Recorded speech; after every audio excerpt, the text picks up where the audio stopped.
நம்மள கொள்கை வழி நடத்துது. ஆனா எதிர்கட்சி தலைவர் திரு எடப்பாடி பழனிசாமி அவர்களை பயம் வழி நடத்துது. நீங்க யோசிச்சு பாருங்களேன். இன்னைக்கு திராவிட முன்னேற்ற கழகத்தின் சார்பா நம்ம தைரியமா சொல்லலாம், திமிரா சொல்லலாம்.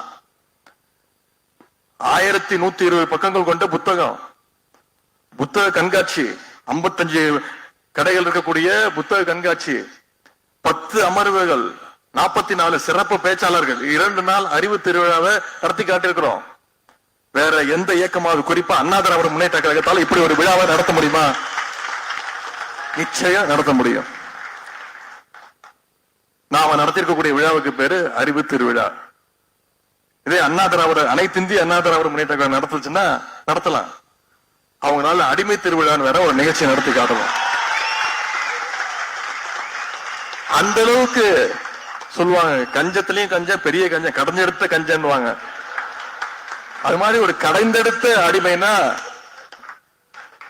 அனைத்து இந்திய அண்ணா திராவிட முன்னேற்ற கழகத்துடைய தலைவர், நிரந்தர பொதுச் செயலாளர் திரு எடப்பாடி பழனிசாமி அவர்கள் தான்.